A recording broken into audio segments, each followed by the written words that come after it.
यत्रो हिँडिसक्यो अहिलेसम्म गन्तव्यमा आइसकेका छैनौँ। त्यहाँ चाहिँ गन्तव्यमा हामी आइसकेका थियौँ सोचेर चाहिँ त्यहाँ आएको थियौँ होमस्टेमा, त्यो चाहिँ बन्द भएको कारणले फेरि हामी अब चाहिँ 3 घन्टाको बाटो छ अरे होमस्टे, त्यहाँ जाँदैछौँ। हेर्नु न कस्तो छ हाम्रो ट्रेकिङ, यस्तो छ ट्रेकिङ। बिर्सेर पनि नआउनु, बिर्सेर पस्ताइरहेको छौँ हामी त, पस्ताइरहेको छौँ। अहिले हामी थकित भइसकेर लगभग 11-12 घन्टा हिँडेर यहाँ आइपुगिसकेको छौँ। सबै थकित भएर बसिसकेको छौँ, हेर्न सक्नुहुन्छ सबै थकित भएर। उताको नजारा पनि हेर्नु बवाल छ।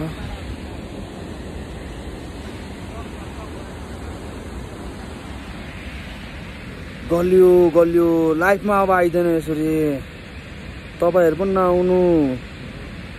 त्यो युट्युबरहरुको भिडियो हेरेर चाहिँ पक्कै नआउनु होला। आउनुहुन्छ भने आफ्नो मन बनाएर आउनु, युट्युबरहरुको हेरेर चाहिँ पक्कै नआउनु।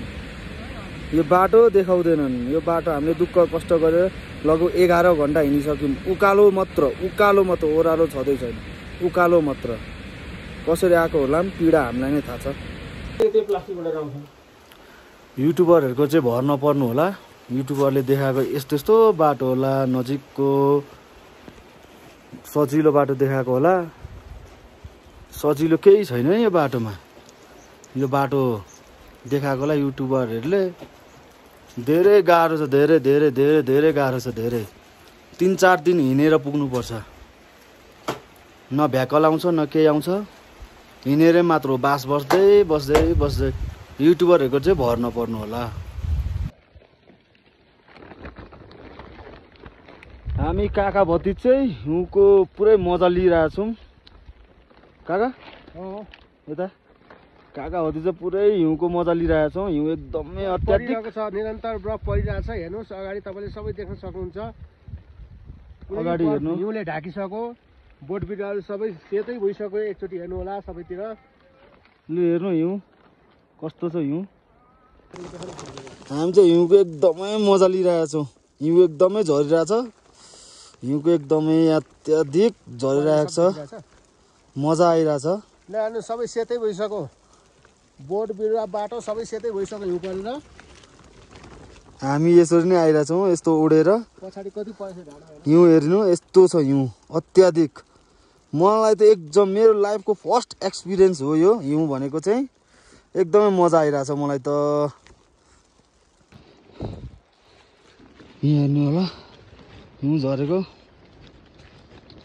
एकदमै मजा आइरहेछ मलाई त। हेर्नु त यस्तो छ हिउँ। यहाँ हेर्नु हिउँमा हिँड्दैछु म त, एकदमै मजा आइरहेछ। यता हेर्नु हाम्रो काकालाई हेर्नु, सिकिस्ते भइसक्यो, जाडो अत्याधिक भइसकेको छ। नभन्ने ठाउँ पुग्नु पर्ने छ हामीलाई। यस्तो जाडोमा हिँड्न सकिएको छैन। हेर्नु बाटो, हेर्नु कस्तो स्नो झरिरहेछ। हेर्नु हेर्नु बरफ यस्तो झरिरहेछ। हेर्नुहोस्, मलाई पनि हेर्नुहोस्। अत्याधिक हेर्नु हिउँ, मलाई त एकदमै मजा आइरहेछ। यता हेर्नु, यता हेर्नु पुरै सेतै भइरहेछ। हाम्रो भतिजको जन्मेदेखि अहिलेसम्मको जिन्दगीको पहिलो अनुभव यो बर्फको होला। लानुहोस् कति खुसी भएको छ। लानुहोस् त, एकदमै मजा आइरहेछ एकदम। हेर्न सक्नुहुन्छ हिउँहरू हेर्नु होला। यता हेर्नु हिउँहरू, म त एकदमै मजा आइरहेछ एकदमै।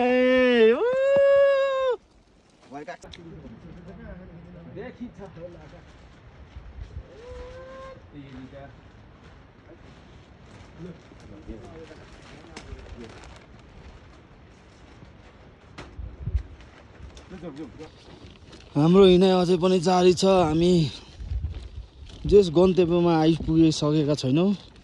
आजको हाम्रो बास बस्ने भनेको नामा हो। हिँडेको 3 घन्टा भइसक्यो, खोइ अहिलेसम्म आइपुग्दैन। उतैताको मान्छे 2 घन्टाको बाटो भन्छन्, हामी 3 घन्टा हिँडिसक्यौँ। यस्तो छ नजारा।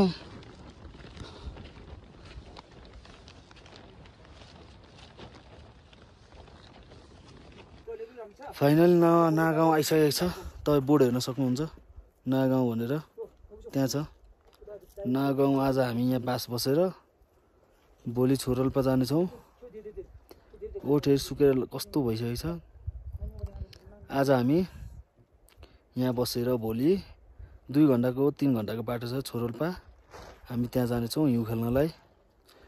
शिवशङ्कर गौरीशङ्कर हिमाल नाको आजको मर्निङ भ्यू। अब हामी लाग्न आँटेको कुन उयो ताल अरे कुन हिमाल अरे काका? गौरीशङ्कर लाग्न आँटेको गौरीशङ्कर हिमाल लाग्न आँटेको। अब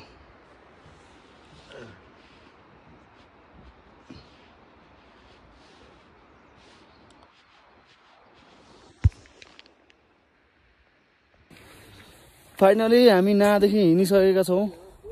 अगाडि हाम्रो काकाहरू दाइहरू बस्नु भएको छ। हामी नाबाट जाँदैछौँ। छोरोल्पा ताल पनि आइपुग्न आँटिसकेको छ। त्यहाँ हेर्न सक्नुहुन्छ सब हुस्से लागेर देखेको छैन। यता हेर्नु होला यस्तो राम्रो भ्यू छ। अब हामी जाँदैछौँ छोरोल्पा ताल। अत्याधिक चिसो छ। त्यो चिसोले गर्दा अलिकति हामीलाई अप्ठ्यारो परेको। छोरोल्पा ताल पुगेर फेरि मेरो ब्लग कन्टिन्यू गर्नेछु।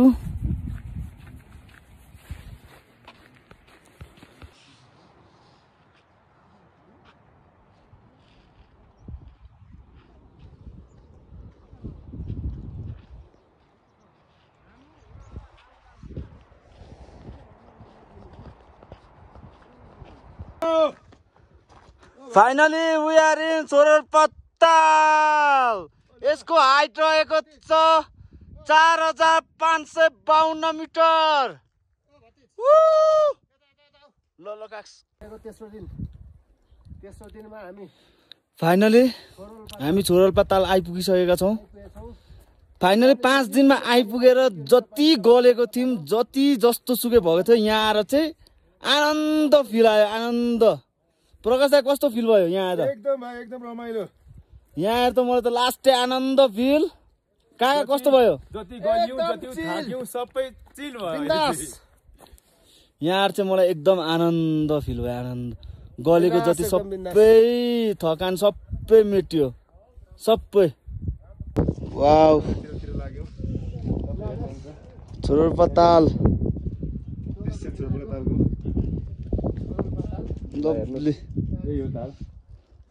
वरिपरि घेरेको छ। हेर्नु सक्नुहुन्छ यस्तो छ नजारा। Finally we are in छोरोल्पा।